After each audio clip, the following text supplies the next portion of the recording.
and today we're gonna read The Magic Tree of Merlin Mission Book 17, A Crazy Day with Cobras, and today we're gonna start reading at chapter 4, A Great Mole, and Diana reading at chapter 5, and already read this one book with a lot of stories, and now here we go.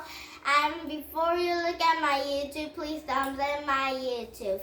And now let's start reading a Magic Tree of Merlin Mission Book 17, A Crazy Day with Cobras, Chapter 4, A Great Mole.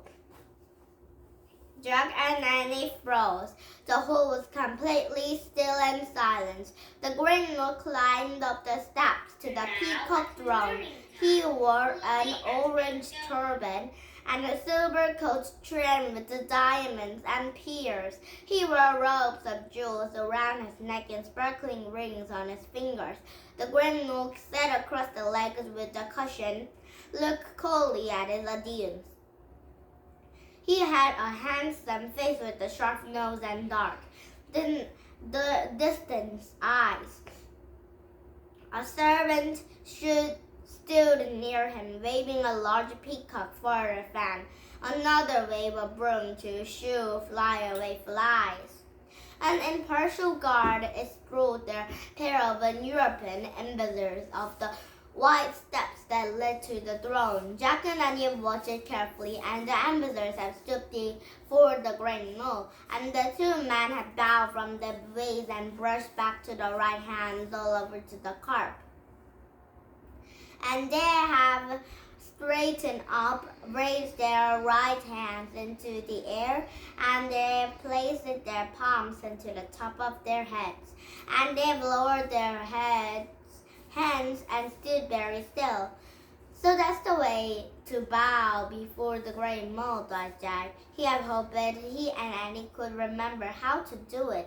One of the ambassadors then opened the bag and pulled it out to the jewel-stitched crown and golden goblet. He gave to the Great Mole, and the ruler looked at the glittering gifts without smiling. He had handed them to the servant who had appeared beside him. Other servants have stepped forward to the silver tray. One of a tray was a red station pillow. Sprayed across the pillow was a dozen of the glittering jewels. And the ambassadors have selected several precious gems, and they have turned and walked slowly down the steps of a throne. Annie looked Jack. He looked at her, and she smiled. He knew just what she was thinking.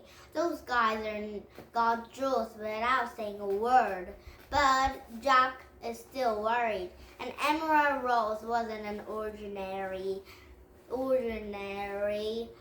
jewel. Plus, the story seemed such like a teeny gift compared to the crown and a golden goblet.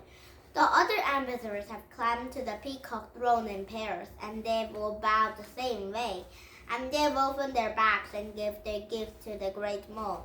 A carved wooden clock, a crystal necklace, and a gleaming silver sword.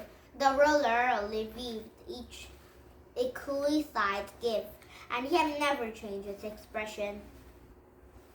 Jack have grown more and more earnestness of a Great Mole seemed to be borrowed of these treasures. What will he think about the kid's story?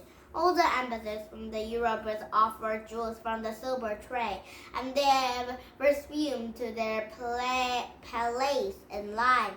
Finally, an impartial guard back one to Jack and Annie. It was their turn. Jack's legs fell suavely as he and Annie up the steps to the throne, and the Great Mole have looked at them, an instance of a cold swear.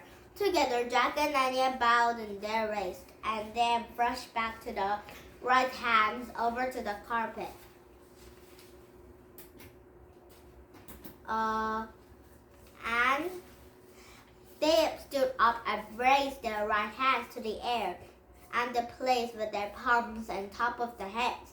They held out their breath the whole time, and the fly landed on her nose, but he didn't flinch.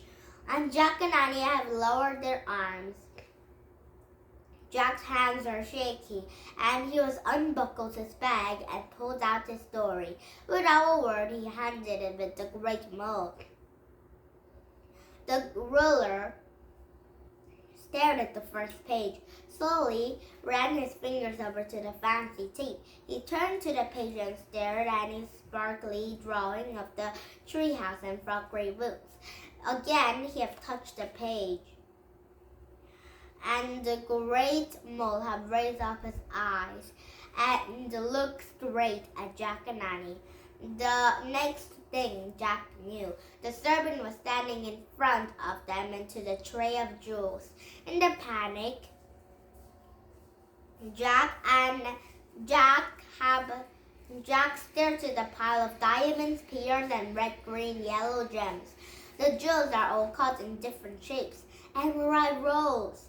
Jack thought wildly. He had tried to focus, but the glittering gems soared in front of his eyes, and flowers,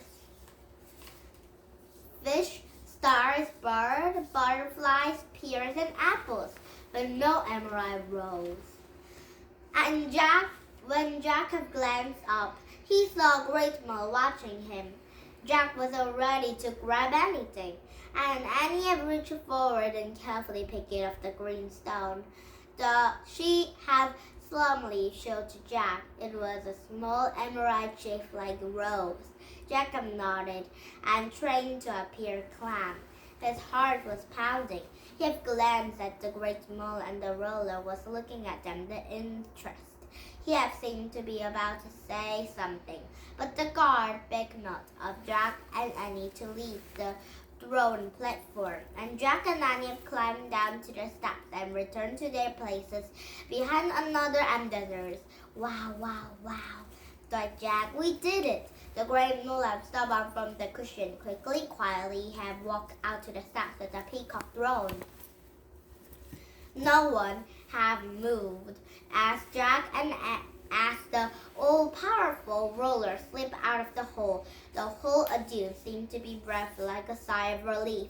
Everyone is beginning to talk and like moving about. The guards at the step of a forward escort of the ambassadors closed the door as back of the hole. Come on, let's go. Let's get out of here, Jack whispered to Annie. He had pulled her away from the other ambassadors, and they have joined it to the stream of the court novels and heading through the doors in front of the hall. Mission accomplished. Many have acclaimed, and she have handed Jack an emerald rose. Jack had delicately cut the stone, and he had 5 tiny rose petals to carve back to the edge.